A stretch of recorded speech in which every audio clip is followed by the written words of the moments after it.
हाँ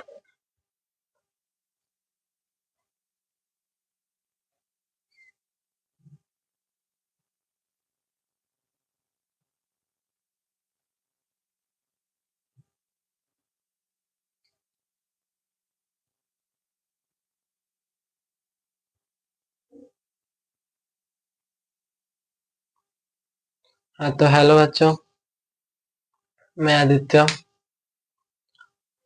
जैसे कि आज topper classes bye Manoj sir का चैनल आज चालू हो गया है। इस पर आज फर्स्ट क्लास हम लोग हिंदी व्याकरण से स्टार्ट करेंगे, जो कि 10th क्लास का है।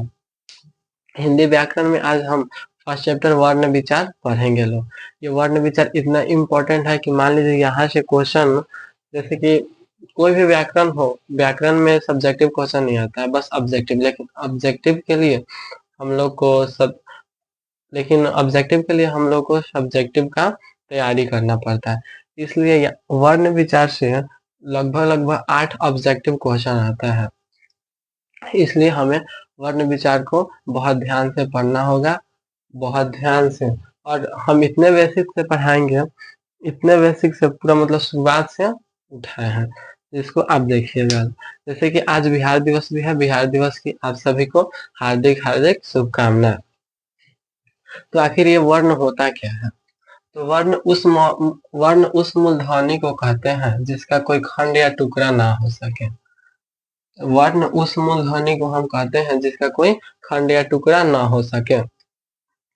जैसे कि अ में यहाँ पे इसका कोई टुकड़ा नहीं होगा। आ, क, ख इत्यादि। उदाहरण के तौर पर हम ये आ, क, ख इत्यादि। जैसे कि मान लीजिए कि यहाँ पे आपका लिखा रहे और बोले वहां पे कि नहीं गलती, यहाँ पे राम और गया में 4 मूल ध्वनियां हैं जिनके खंड या टुकड़े नहीं होगा। राम और गया में 4 मूल ध्वनियां होता है। ऐसे ऑब्जेक्टिव क्वेश्चन में आ भी सकता है कि राम में कितना मूल ध्वनियां होती है, तो आप लोग क्या जवाब दीजिएगा? तो 4 मूल ध्वनियां होती है। तो कौन कौन होता है? तो राम, तो र जोड़ आ जोड़ म जोड़ अ इक्वल टू राम। गया, ग जोड़ अ जोड़ य जोड़ या इक्वल टू गया। अब इसके बाद से हम लोग देखेंगे कि हिंदी वर्णमाला में कितने वर्ण होते हैं। तो हिंदी वर्णमाला में 52 वर्ण होते हैं। हिंदी वर्णमाला में कितने वर्ण होते हैं? तो 52 वर्ण होते हैं। ये भी ऑब्जेक्टिव में आ सकता है कि हिंदी वर्णमाला में कितने वर्ण होते हैं, तो इसका सही जवाब क्या होगा? तो 52 वर्ण होते हैं। तो कौन कौन होते हैं, कहाँ कहाँ से आते हैं? तो देखिए यहाँ पे सब वर्ण, यहाँ पे वर्ण 2 प्रकार का होता है, स्वर वर्ण और संयुक्त वर्ण। स्वर वर्ण और व्यंजन वर्ण होता है। तो स्वर वर्ण की संख्या 11 होता है। वर्णमाला में स्वर वर्ण की संख्या 11 होता है। कौन कौन होता है? अ, आ, हर्षई, दीर्घई, हर्षौ, दीर्घौ, री, ए, ऐ, ओ और अ। स्वर्ण की संख्या 11 होता है, जिसमें अ से अ तक आता है। और अयोग्यवाह की संख्या 2 होता है, जिसमें जिसमें अनुस्वार और विसर्ग कह सकते हैं, या अन या अ भी कह सकते हैं इसको। इसके बाद से आता है क्या? तो स्पर्श व्यंजन की संख्या।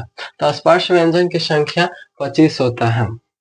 स्पर्श व्यंजन की संख्या 25 होता है। तो इसमें क्या क्या होता है? क, ख, ग, घ, अंग, च, छ, ज, झ, ञ, ट, ठ, ड, ढ, न, त, थ, द, ध, न, प, फ, ब, भ, म। इतना होता है। स्पर्श व्यंजन की संख्या 25 होता है।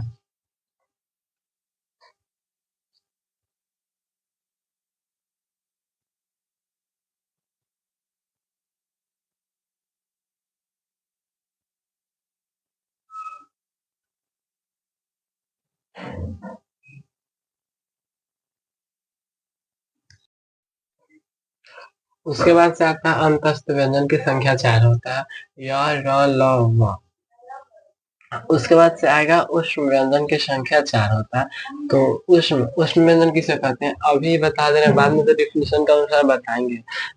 जिसके बोलने से हमारे मुंह के अंदर से उष्मा के जैसा मतलब गर्म हवा निकले, उसे उष्म व्यंजन कहते हैं।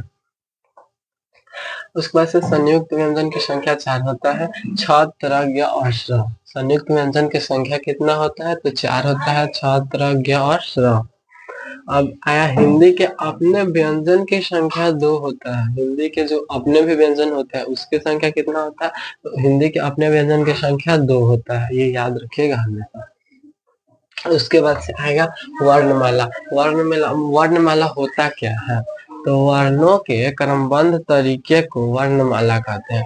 मान लीजिए डिफिनेशन में आ जाए क ख ग घ अंग और वो पूछे एग्जाम में पूछे कि ये क्या है, वर्ण है, स्वर वर्ण है, व्यंजन वर्ण है या वर्णमाला है, तो आप लोग क्या जवाब दीजिएगा? तो ये वर्णमाला है, क्योंकि ये क्रमबद्ध तरीके से सजा हुआ है। क के बाद ख ग अंग, घ क ख ग घ अंग है। इसी से ये क्या हो जाएगा आपका? तो वर्णमाला हो जाएगा। वर्णों के क्रमबद्ध तरीके को क्या कहते हैं? वर्णमाला कहते हैं। उदाहरण में क ख ग घ अंग, A B C D E F. अब पढ़ेंगे कि हिंदी में वर्ण कितने प्रकार के होते हैं। तो हिंदी में वर्ण 2 प्रकार के होते हैं, स्वर वर्ण और व्यंजन वर्ण।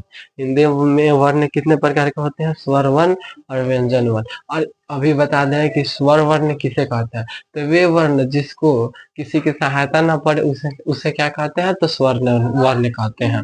वे वर्ण जिसको किसी की सहायता की जरूरत ना पड़े उसे स्वर वर्ण कहते हैं। तो आप इसी से पता चल गया कि स्वर वर्ण की सहायता नहीं पड़ रहा है तो व्यंजन वर्ण में सहायता जरूर पड़ेगा। स्वर वर्ण में जब सहायता नहीं पड़ रहा है तो व्यंजन वर्ण में सहायता जरूर पड़ेगा। इसको आप लोग नोट कीजिए।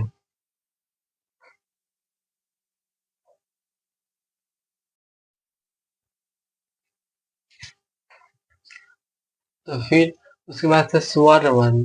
स्वर वर्ण क्या होता है? पहला वर्ण का प्रकार में सबसे पहला स्वर वर्ण आता है। तो वे वर्ण जिसके उच्चारण में किसी दूसरे वर्ण की आवश्यकता ना हो। वे वर्ण जिसके उच्चारण में किसी दूसरे वर्ण की आवश्यकता ना हो उसे क्या कहते हैं? तो स्वर वर्ण कहते हैं। स्वर वर्ण के उदाहरण जैसे अ, आ, हर्षई, दीर्घई। स्वर वर्ण कितने प्रकार के होते हैं? अभी बताया 11 प्रकार के होते हैं, मतलब इसकी संख्या 11 होती है। स्वर वर्ण की संख्या कितनी होती है? तो 11 होती है। इसके अ में आप बोल कर देखिए इसको। अ में इसका कोई वर्ण की आवश्यकता नहीं हुआ है। उसका स्वर वर्ण के 2 भेद होते हैं। इसका भी स्वर वर्ण का भी कितना भेद होता है? तो 2 भेद होता है। कौन-कौन होता है? तो मूल स्वर और संयुक्त स्वर। और मूल स्वर में क्या-क्या आता है? तो अ, आ, ई, हर्षई, दीर्घई, हर्षई, दीर्घई, उ, हर्षम। उसके बाद से संयुक्त स्वर। तो ए में और जो ए होगा तब ना ए होगा। उसके बाद से और जो अ होगा तब तो अ होगा। इसी को संयुक्त स्वर कहते हैं और इसको मूल स्वर कहते हैं। तो आज का फर्स्ट क्लास इतना ही है और इसका पीडीएफ आप लोग को अगर चाहिए तो आप लोग व्हाट्सएप करेंगे इस नंबर पे 77 63 83 00 27। टेलीग्राम चैनल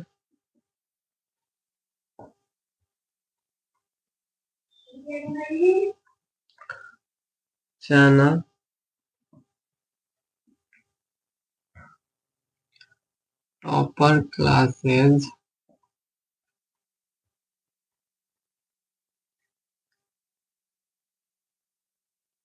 बाय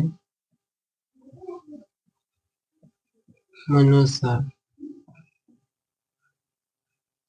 आप लोग घबराइएगा मत, इसको ज्वाइन कीजिए। यहाँ पे पूरा फ्री में पढ़ाई होगा, पीडीएफ साथ में मिलेगा और पूरा फ्री में पढ़ाई होगा और हर एक टॉपिक को बदलाया जाए और सब्जेक्ट का पढ़ाई होगा यहाँ पे।